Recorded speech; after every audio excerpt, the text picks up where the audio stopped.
to Fit to Speak from the Archives. I'm Eugene Obah, glad as ever to be with you. Today, we have the second part of our conversation about cancel culture, in which we, among other topics, talked about the Washington football team's name change to what is now the Washington Commanders. This after battle owner Dan Snyder said at one time that he'd never change it. So while I will not command you to watch our conversation with Marcus Dowling, Taylor Maupin, and Raheem Dawodu Jr. that we had on August 31st, 2020, I will rather strongly encourage you to do so.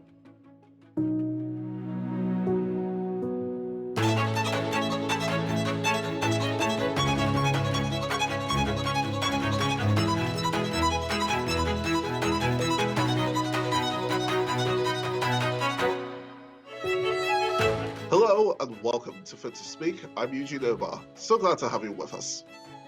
With the topic of cancel culture and all that it entails, we were like, one show just was not enough to cover the ground that we needed to cover. So we're picking up this conversation today with Bari Weiss's resignation letter to the publisher of the New York Times. In reading Bari Weiss's quite lengthy resignation letter, I wanted to read a portion of it. It says here, quote, "Twitter is not on the masthead of the New York Times, but Twitter has become its ultimate editor. As the ethics and mores of that platform have become those of the paper itself has increasingly become a kind of performance space.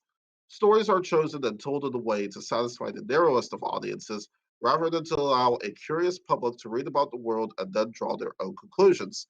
I was always taught that journalists were charged with writing the first rough draft of history. Now, history itself is one more ephemeral thing molded to fit the needs of a predetermined narrative." Taylor, is she right about that? Oh, that's what a kangaroo court is. It's like we know you're guilty, and no matter what you say or do that speaks to the contrary, we're going to convict you as guilty anyway. And this is just kind of a formality, so it gives us a chance to seem like we're fair and balanced when really we're not at all. And trying to appease to an outrage mob would be like trying to plead your case in a kangaroo court, where it's like no matter what you do, you're going to be guilty. You're going to be deplatformed, fired, whatever have you. There's no like, oh, pardon us, all 100,000 of us. We didn't see it like that, and enjoy your business. Goodbye. That will never happen. People's egos are too involved and too righteous in being a part of the mob and feeling important that they found the bad guy and they put the bad guy down and they were there. I was part of that outrage mob, 2020 outrage mob. That was me on the front lines. It's a shame that that's what is affecting these very prestigious journalistic publications like the New York Times. Like this is not a mom and pop shop. This is a major respected publication. Well, not respected for me anymore, certainly, but yeah, it's very skilled people that work there, and it's a shame to see Bari Weiss and just basically tell it how it is like truth is no longer, I forget her exact words, but she said truth is no longer something that is found through genuine conversation, but passed down from the elites, the knowers, to the uneducated masses, and that's not what it's supposed to be. This is like, we're not some kind of crazy, dystopian, like V for Vendetta type of society, not yet anyway. Truth is a mutual discovery of fair, genuine conversation, research, articulation, not just something that the elites know that we're waiting for the truth to be passed down to us, oh huddled masses. Raheem, what do you think of that? I think that the history of that article or that column space is like a very, very high up in the air writers that work really hard to get there, and kudos to them. And they write their articles, and they go throughout the entire their articles in the Sunday paper or twice a week or whatever, and they go through a couple of days, and they're in their elite circles and they're getting praise and dapped and congratulated, or they're getting criticized, but they're all in the same circle and they're all in the same bubble, and they're saying their things and they're receiving it from their circle of friends or people that they their cohorts or whatever, and they're getting their kudos, or they're saying, hey, I didn't like that, but we can talk about this. That's cool. That's how it was. The advent of Twitter, which is again one positive, and this is what goes back to what I mentioned about Trump actually being on there and saying stuff and sharing any ideas of what the president's actually like doing, even if I don't agree with most of it, is that for the first time, a lot of these columnists, opinion writers in the New York Times or Washington Post or wherever are actually hearing from the people, because they never hear from people before. They hear from the editor, they hear from their staff, they hear from circles they're in, but they don't hear from the people. And so when you have like people saying, yeah, that article was BS, I didn't like that article, I thought that was crap, this is the first time it's the first time that they've heard from people complaining about something, which is maybe a shock to the system, which is why you're seeing such a pushback on these on from these like writers about cancel culture or whatever. And again, I don't support cancel culture at all, but I think that what you're seeing is people actually responding to them and saying this is BS, and this sucks, and you need to do better. And I didn't like that, you were being like anti-Semitic towards Palestinian people and stuff, like they're humans as well, which has happened to Bari Weiss a bunch of times. That may have been a shock to her system because she's never probably had to engage with that before. And I think that that's not a bad thing. Now there's obviously a way to that it can be done better, obviously, where you're able to have a real constructive conversation about this stuff. But I'm not sure if people are interested in that on Twitter. I'm not sure if she's interested in that by listening to those people saying those things as well. She probably isn't. And so again, this goes back to the issue of not having these conversations in good faith. No one wants to have these conversations in good faith, and they're all, instead of like listening and taking in and accepting this stuff, you're having people saying you suck, blah blah blah, and she's like, I don't want to hear it, and we end up with writers stepping down saying I can't work in this capacity anymore. So I'm not. All I'm saying really is like it's probably the first time that she's probably heard criticism from people that aren't in her circles. That may be a shock to her system, and she's never had to deal with that before, and that may be what her issue is, and many others are. So that's that. Just kind of following up on that, Raheem, are journalists necessarily in kind of sort of maybe a bit of a bubble here? Yes. There's actually like I think there was something I read it like a couple of days ago, and I wish I could like refer to it now. But Washington journalists have like no interaction with they're writing stuff from the standpoint of what's going on in DC, and not DC is in like Southeast or in Northeast or Ivy City or whatever. They're writing about something that's happening on Capitol Hill or Georgetown, where they're actually frequenting. They're not actually engaging with like the public or community as much as they should, and that's an issue. You're not actually like these platforms have blown up and have been like citizen journalism, and have been sort of considered critical of media because the people that are in media right now are not actually like in the community. They're not listening to the people. They're in their lane or in their bubble. That's probably the way journalism has always been. I'm not a historian of journalism. I'm sure Marcus and others can do better than me in that, and that's fine. But this is the first time that they're able to like hear from the people for real and have to respond to that, and that may shock people because they are in their bubbles. That's just, and we all are in our bubbles as well. So I wouldn't. That's not necessarily like a bad thing. We all are in our bubbles, but they definitely are in their bubbles. Which is why like, a lot of times it's like I can't believe I'm hearing this from people. And I'm not saying like the racial slurs or sexist comments. I'm saying like, yo, like you've gotten this all wrong, and here's why. That may be a shock to them because it doesn't happen. I remember, dude, I shouldn't even share this, but like John Feinstein blocked me on Twitter because I criticized something he said about that I thought was racist, and I told him it was racist. Yeah, it was like a few years ago. I told him it was racist. I actually like gave him a point by point, and he blocked me because he didn't want to hear my critique of him. I couldn't even tell you exactly what it was. But I was sharing like this is racist. Think about this, and he just wasn't receptive. He blocked me, which is cool. This is right. That's what you can do on Twitter. But that's this shocks them. This is probably like too much for the system. So it's something that you got to think about when you're hearing this. Sure. Let me hop in real fast and make this super fast. Ultimately, the fascinating thing about being a journalist, when you are critiqued, you like critiques that are objective and thoughtful, and take into account the perspective that you have as a journalist. You don't like ad hominem attacks.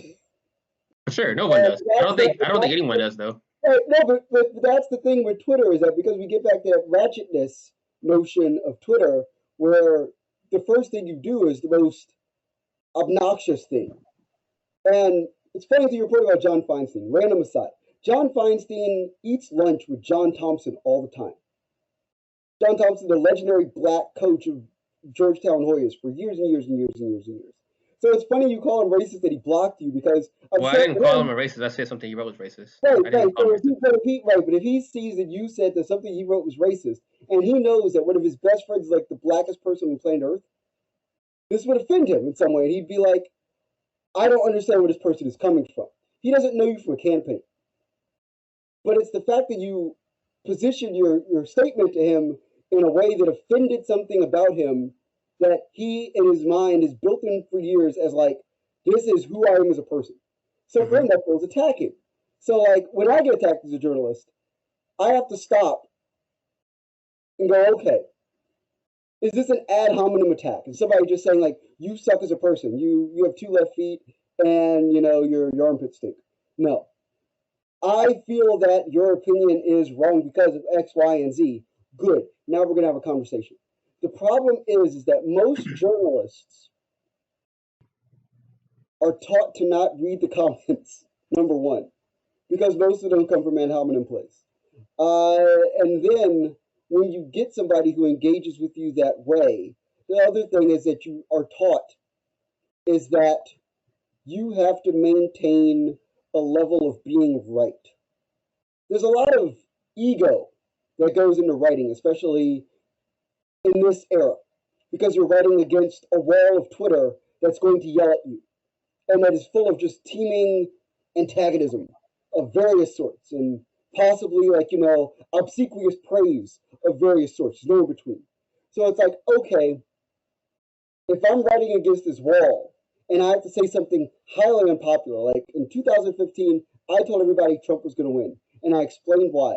And I explained why black people like Donald Trump as well, by using the statement that in the 1980s he funded every great boxer that we all loved, which is largely popularity-wise why black people tend to love him. Also because he loves rappers and other pop cultural icons. He's tied to them intrinsically. And people got really mad. But at the same time, I wrote it with the ego of knowing that I am right against this wall of wrong. And that's where the ego comes in. And when it comes to cancel culture, a cancellation is a direct attack against your ego. It's not even against your words at that point. It's against the ego of your humanity, because you had the guts to say something, and somebody threw you against the wall and pilloried you for something you had to say. And that's the frustration point, ultimately, overall.